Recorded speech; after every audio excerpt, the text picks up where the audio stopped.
The Xylos hive did not declare war. War implied a recognition of the enemy, a desire to break their will, a moment of victory. The hive simply expanded. Like a forest fire, like a flood, like the slow creep of winter. It moved outward from its unknown origin, and worlds in its path became fuel. The system of Forlag was the first to fall. A peaceful trading hub, home to the industrious Vorl, was enveloped in 72 hours. Its orbital shipyards were repurposed. Its population was absorbed into the biological slurry that fed the swarm ship nurseries. Within a month, the Forlag system was launching Xylos drones. The Krell Concordat, a militaristic empire of proud warriors, lasted 2 weeks.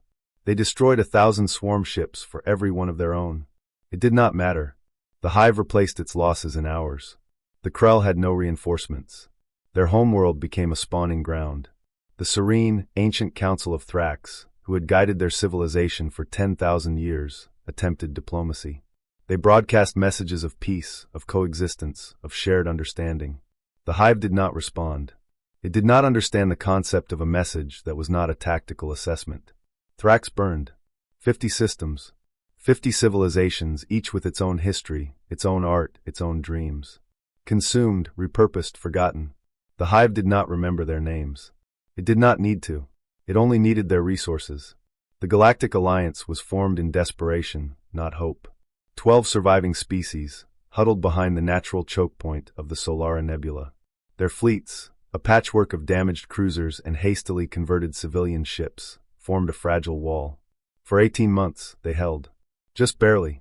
The Threx sent their best admirals. The Vorl contributed their industrial capacity. The Quarn donated their remaining warships, beautiful and obsolete. They fought, and they died, and they held the line. But the line was thinning. Admiral Vor of the Threx, a warrior who had lost his homeworld and his family, stood on the bridge of his flagship and watched the sensor display. Red dots, countless and hungry, pulsed at the edge of the nebula. His fleet, what remained of it, was a handful of gray icons. His ammunition was low. His crews had not slept in days. Another wave is forming, his tactical officer reported, her voice hollow. Estimated time to contact, 4 hours. Vor nodded. He had no words left. He had used them all in the 18 months of holding. He simply watched the red tide gather. His communications officer spoke. Admiral, there is a species. They have remained neutral throughout the conflict. Their representatives have attended alliance meetings as observers only. They have contributed no ships, no resources, no soldiers. Vor turned. Who? The humans. Sol System. Their diplomats call themselves the Terran Observer Corps. They have been quiet. Contact them, Vor said. He did not expect anything. He was beyond hope.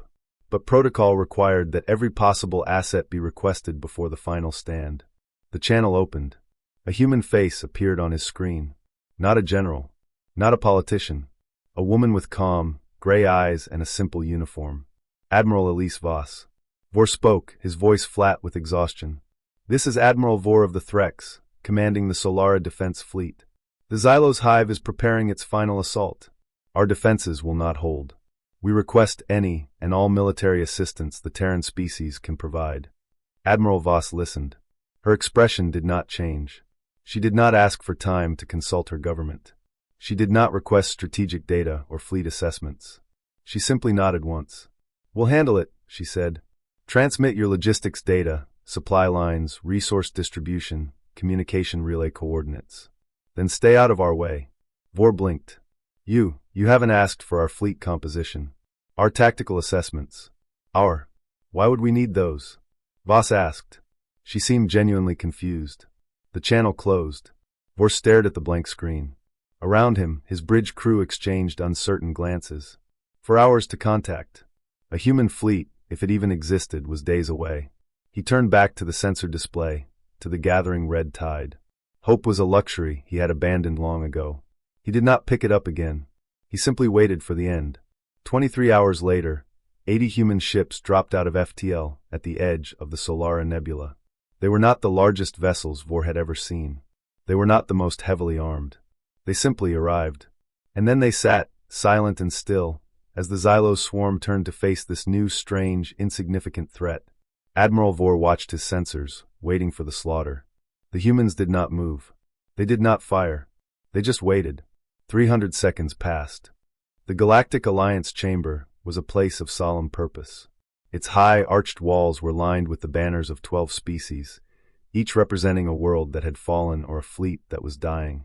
The ambassadors sat in their designated tiers, their faces etched with exhaustion and the weight of 18 months of desperate war. They had gathered for one final, unlikely hope, convincing the humans to join the fight. Ambassador Thrax of the Threx had prepared a 3-hour presentation. He had data slates filled with strategic analyses, economic projections, and detailed breakdowns of Xylo's swarm tactics.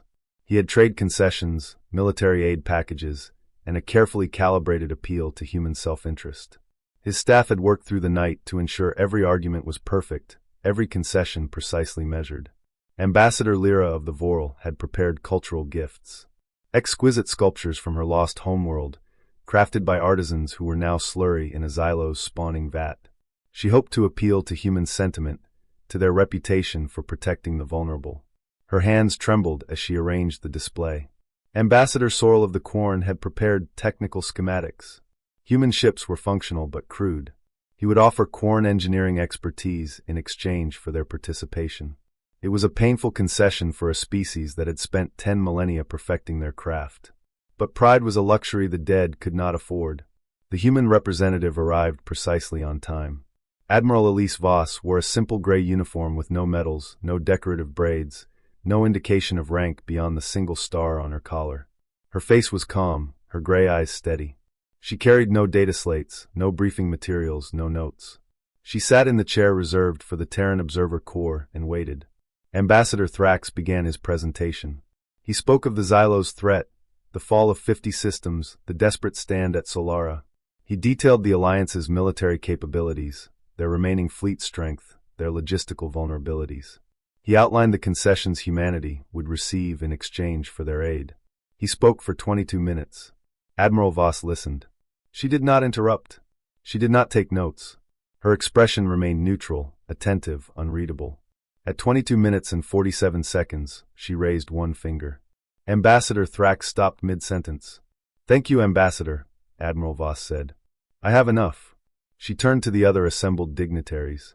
"Does anyone else have additional information that is not already contained in your public economic and infrastructure reports?" The ambassadors exchanged confused glances. Ambassador Lyra gestured helplessly at her display of sculptures.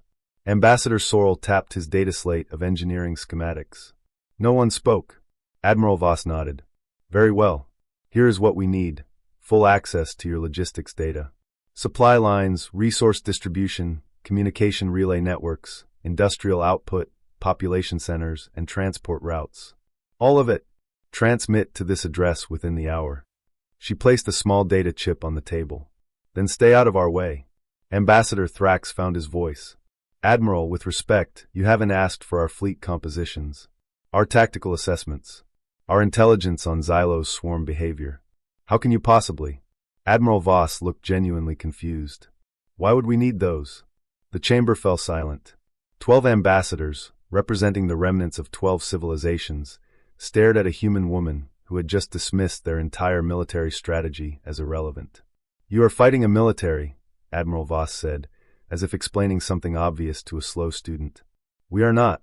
The Xylos hive is not an army. It is a supply chain. It expands until it encounters resistance.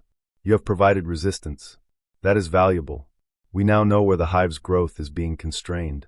She stood.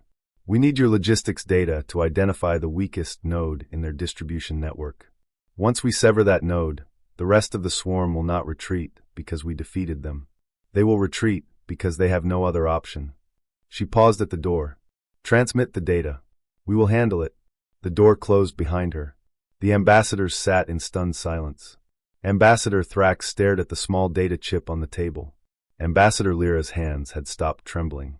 Ambassador Sorrel slowly, carefully, placed his data slate face down on the polished surface. 23 hours later, the human fleet arrived at the Solara Nebula. 80 ships. No visible heavy weapons. No escort carriers. They formed no battle line, assumed no defensive posture. They simply sat at the edge of the battlefield, silent and still, as the Xylos swarm turned to face this new, incomprehensible threat. Admiral Vor, watching from the bridge of his battered flagship, had no idea what the humans were doing. Neither did the ambassadors. Neither did the Xylos hive.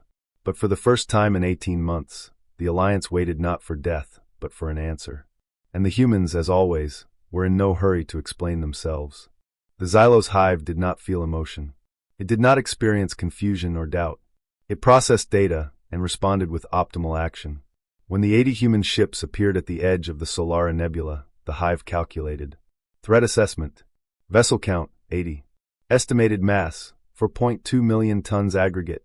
Weapon signatures, none detected. Shield output, below measurable threshold.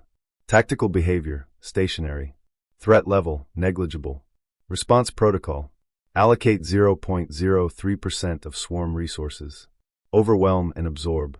Convert biomass to reinforce main assault. The swarm shifted. Millions of drones, a living ocean of chitin and hunger, began to flow toward the 80 tiny ships. They moved with the terrible, patient certainty of a tide that had never been turned back. On the bridge of Admiral Vor's flagship, the sensor display turned red. A wall of Xylos drones, hundreds of thousands strong, was converging on the human fleet. Vor's claws dug into his armrest. His voice was raw. Human fleet. Evasive action. You cannot engage at that range. Move. Fire. Silence. The human ships did not move. They did not power weapons. They did not adjust their formation. They simply hung in the void, 80 gray dots against a sea of red. Vor slammed his comms panel. Admiral Voss, you are 30 seconds from contact. Engage or retreat. You have no time. Admiral Voss's voice came through, calm and flat. Calibrating. Stand by. Stand by. Stand by. 10 seconds. The swarm was a breath away. 5 seconds. Vor closed his eyes. 3 seconds. He waited for the death screams of 80 ships and the extinction of his last, foolish hope. 1 second. The human fleet opened fire. It was not a barrage. It was not a volley. It was a single, coordinated pulse of energy that emerged from every human ship simultaneously, frequencies aligned, trajectories calculated to intersect at a single point in space. That point was not a Xylos drone. It was not a swarm ship. It was an empty region of space, 2 kilometers from the leading edge of the swarm, containing nothing but the faint, residual radiation of the hive's own communication relay signals. The pulse struck that empty point and resonated. The effect was immediate and catastrophic. The Xylos hive did not communicate verbally. It did not use radio or laser. Its drones were linked through a web of quantum-entangled particles, a biological network that operated faster than light. This network was not a technology. It was the hive's nervous system, its consciousness, itself. The human pulse was not a weapon. It was a frequency, a specific, calculated frequency that matched the resonant signature of the Xylos quantum entanglement nodes. The pulse did not destroy the drones. It interrupted them. For 3 seconds, every drone within 1,000 kilometers lost connection to the hive mind. 3 seconds of silence. 3 seconds of blindness. 3 seconds of pure, animal terror as millions of individual organisms, each one a mindless extension of a single consciousness, suddenly found themselves alone in the void. They did not attack. They did not defend. They did nothing. They simply drifted, paralyzed by the absence of command. The human fleet fired again. Another pulse, another frequency, another carefully calculated point in empty space. This one targeted not the drones, but the swarm ships that birthed them. The hive's reproductive centers, the massive biological factories that converted conquered worlds into endless waves of soldiers, suddenly forgot how to create. The swarm did not die. It fractured. On Admiral Vor's display, the solid wall of red dots began to break apart. Clusters of drones drifted aimlessly. Swarm ships slowed, their drive sputtering. The relentless, coordinated tide became a chaotic, directionless sea. Admiral Voss's voice came through again, still calm, still flat. Phase 1 complete. Targeting communication relay nodes. Estimated time to swarm collapse, 4 hours. Vor stared at his screen. The humans had not fired a single shot at a Xylos vessel. They had not destroyed a single drone. They had simply adjusted the signal. And the hive, which had consumed 50 systems and devoured 1,000 fleets, had no idea what to do. Admiral Voss, Vor whispered. What are you doing? Fixing the network, she replied. Stand by. The human fleet fired again. And again. Each pulse targeted a different frequency, a different node, a different weakness in the hive's biological infrastructure. They did not fight the swarm. They edited it. They deleted its commands, corrupted its communications, introduced errors into its reproductive protocols. The Xylos hive had spent 3 years learning to conquer. It had never learned to defend. It had never needed to. Its enemies had always attacked its body. The humans attacked its mind. After 300 seconds of calibration, the humans had mapped the hive's neural network. After 600 seconds, they had identified its critical nodes. After 900 seconds, they had begun to dismantle it. The swarm did not retreat. It did not rally. It simply stopped. Millions of drones, their connection to the hive severed or scrambled, drifted in the void like the ghosts of a forgotten army. Admiral Vor watched the sensor display. The red tide that had threatened to overwhelm his fleet, his species, his hope, was now a scattered field of inert debris. The humans had not won a battle. They had performed a surgical procedure. He opened a channel to Admiral Voss. His voice was barely audible. "What do we do now?" Admiral Voss paused. "Now, we wait for the rest of the swarm to figure out they're alone. Then we do it again." She paused again, and for the first time, something like warmth entered her voice. "And then we go home. I have a meeting at 0800 tomorrow." The channel closed. Admiral Vor looked at his tactical display, at the dying swarm, at the 80 small gray ships that had just rewritten the rules of war. 300 seconds of calibration. 300 seconds of patience. 300 seconds of a species that looked at an unstoppable tide and saw, not a flood, but a plumbing problem.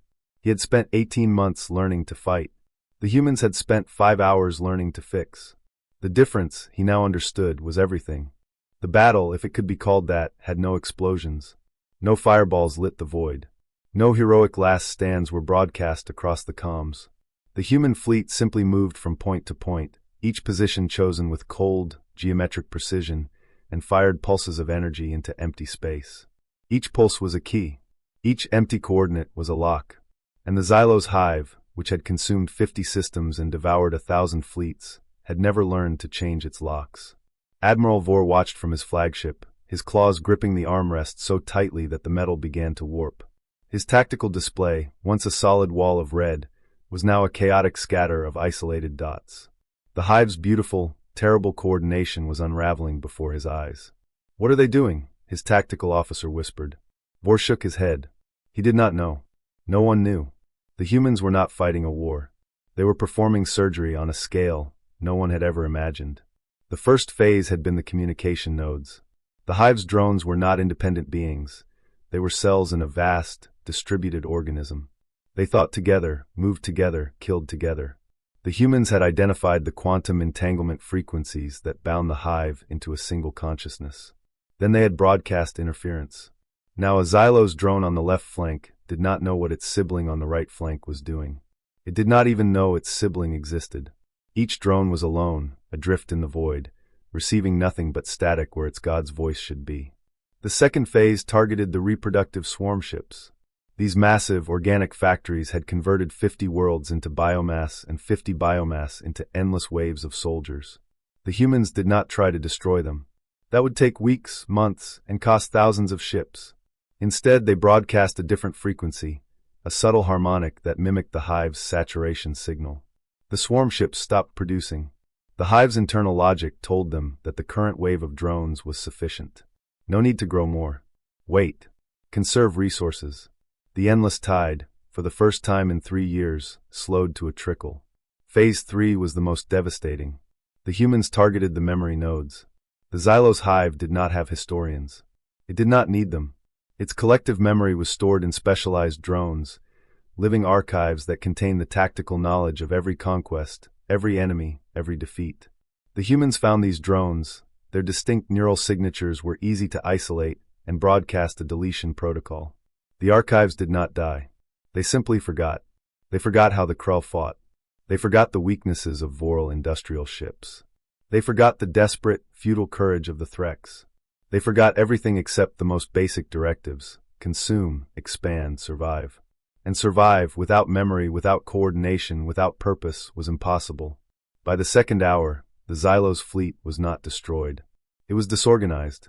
Clusters of drones drifted aimlessly, awaiting commands that would never come.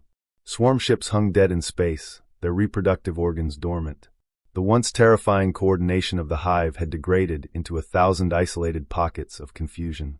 By the third hour, the panic began. The hive did not experience fear. Fear was an individual emotion, and the hive was not individuals. But now suddenly it was. Individual drones, cut off from the collective, experienced something their biology had never prepared them for: solitude. They did not know where to go. They did not know what to do. They did not know why they existed. Some drones began to drift toward the nearest gravity well, seeking the comforting embrace of a star. Others simply shut down, their biological systems entering a standby state that was indistinguishable from death. A few, in their confusion, turned on each other, their weapon symbionts activating in the absence of enemy targets. By the fourth hour, the retreat was no longer tactical. It was instinctive. The surviving swarm ships, their production halted and their memories erased, began to move away from the Solara Nebula. Not in formation, not in coordination, just away.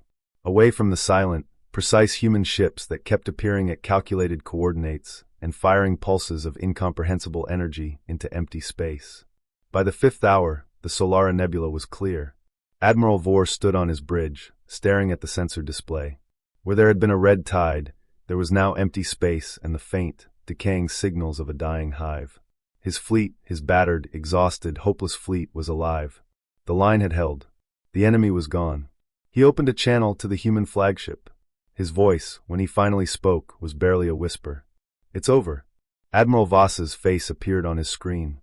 She looked tired but calm. A strand of gray hair had escaped her tight bun. She nodded once. "For now," she said. "They'll regroup. They'll adapt. The frequencies we use today won't work tomorrow." She paused. "But today you're alive. That's what matters." Vore struggled to find words. How? How did you know? The frequencies, the nodes, the everything. How did you know?" Admiral Voss was quiet for a moment. Then she said, "We didn't. We calculated. 300 seconds of calibration. That's all we needed." 300 seconds, Vore repeated. 300 seconds of watching, measuring, thinking. "You spent 18 months fighting. We spent 5 hours preparing. Both are valid strategies." She almost smiled. "Yours just takes longer." The channel closed. Vore stared at the empty screen, then at the empty space where the Xylos swarm had been, then at the 80 small, silent human ships that were already beginning their long journey home. 18 months of desperate war. 5 hours of surgical silence. The humans had not won because they were stronger or faster or more courageous. They had won because they looked at an unstoppable tide and saw, not a flood, but a problem to be solved. And they were very, very good at solving problems.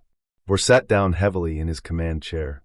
For the first time in 18 months, his claws were not digging into the armrests. For the first time in 18 months, his heart was not racing. The war was not over. The hive would return, adapted, changed, perhaps immune to the humans' frequencies. But today, the Solara Nebula was clear. Today, his fleet was alive. Today, hope, that fragile, foolish, stubborn emotion, had returned to the galaxy. And it had arrived in 80 small gray ships, crewed by a species that refused to believe any problem was unsolvable.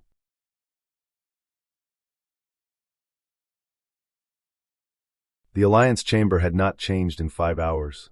The same banners hung from the same walls, their faded colors memorializing the same fallen worlds. The same ambassadors sat in the same tiers, their faces etched with the same exhaustion. But everything was different. Ambassador Thrax of the Threx had prepared another presentation.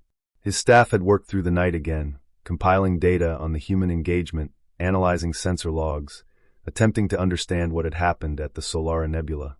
He had charts, graphs, tactical reconstructions. He had questions. So many questions. Admiral Elise Voss arrived alone. No staff. No data slates. No notes.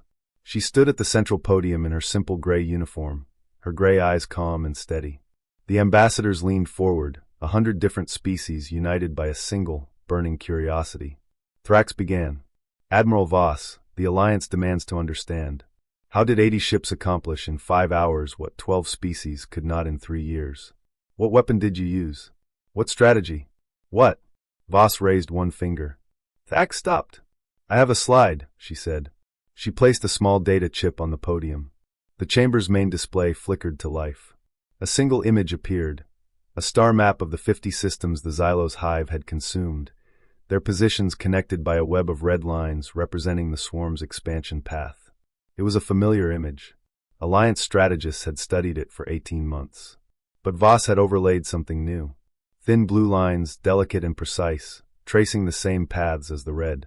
Supply routes, resource distribution nodes, industrial output centers, communication relay networks, human economic and infrastructure data. This is how you move wheat, Voss said. This is how you distribute manufactured goods. This is how you maintain communication between population centers. She pointed at the blue lines. And this is how the Xylos hive moves biomass, deploys drones, and coordinates its swarm. She paused, letting the parallel settle into the stunned silence. You were fighting a military, she said. The hive has no military. It has a logistics network. It expands until it encounters resistance. You provided resistance. That was valuable. It allowed us to map their supply chain under stress.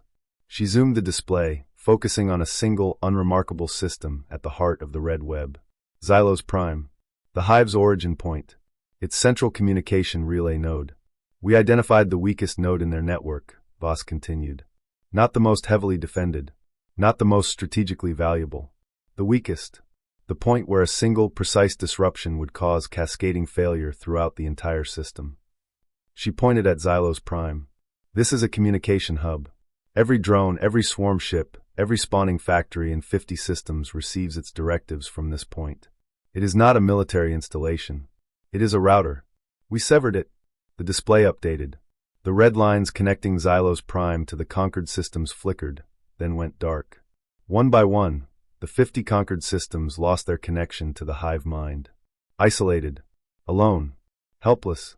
The swarm did not retreat because we defeated them, Voss said. They retreated because they no longer knew what they were supposed to do. Their command structure was gone. Their tactical memory was erased. They were not afraid of us. They were afraid of the silence. Ambassador Thrax stared at the darkened map. His claws, usually so tightly controlled, trembled against the table. You didn't fight them at all, he whispered. You just turned them off. We identified a problem, Voss said. And we solved it. Ambassador Lyra of the Voral spoke, her voice fragile. 3 years. We lost 3 years, 50 systems, billions of lives. And the solution was logistics? Supply chains? Router nodes? Voss was quiet for a moment. When she spoke, her voice was not cold. It was not dismissive. It was simply honest. You asked for soldiers, she said. You didn't need soldiers. You needed accountants who understood orbital mechanics. You needed economists who could model resource distribution. You needed systems analysts who could map network dependencies. She paused. You needed people who look at a war and see a spreadsheet. The silence that followed was not hostile. It was the silence of species who had spent 3 years building walls, forging swords, training soldiers. They had done everything right. They had fought with courage, sacrificed with honor, died with dignity. And it had not been enough, because they had been fighting the wrong war. Ambassador Sorrel of the Quorn, whose beautiful, obsolete warships had been among the first to fall, spoke slowly. We spent 10,000 years perfecting the art of war. Ships, weapons, tactics. We believed that victory belonged to the strongest, the fastest, the most skilled. He looked at the darkened star map. You spent 5 hours with a spreadsheet and accomplished more than we did in a millennium. We spent 300 seconds calibrating, Voss said. The rest was just math. Sorrel nodded slowly. Math. Math, Voss confirmed. The chamber fell silent again. The ambassadors looked at the map, at the 50 darkened systems, at the single, severed node that had brought an empire to its knees. They looked at the small, gray-uniformed woman who had rewritten the definition of victory in 5 hours. Ambassador Thrax closed his data slates. His carefully prepared presentation, his charts and graphs and tactical reconstructions were irrelevant. The humans had not won through superior strategy or advanced technology or heroic sacrifice. They had won because they asked a different question. Not, how do we defeat the enemy? But how does the enemy work? The war was over. The hive would return, adapted, evolved, its weaknesses patched. But today, the Alliance had learned something more valuable than any tactical victory. They had learned that courage and sacrifice, however noble, were not enough. You also needed accountants who understood orbital mechanics. The silence stretched on. No one knew what to say. No one knew how to process a war that had been won by a species that treated conflict as a systems optimization problem. Finally, Admiral Voss spoke again. "I have a meeting at 0800 tomorrow," she said. "If there are no further questions, I'll be going." There were no further questions. She walked out of the chamber, leaving behind a room full of species who had spent 3 years learning to fight and 5 hours learning that fighting was not the same as winning. The banners on the walls, memorializing fallen worlds and fallen heroes, seemed suddenly smaller. The dead were still honored. Their sacrifice was still meaningful. But the living had just learned that there was another way, and they would never see were the same way again.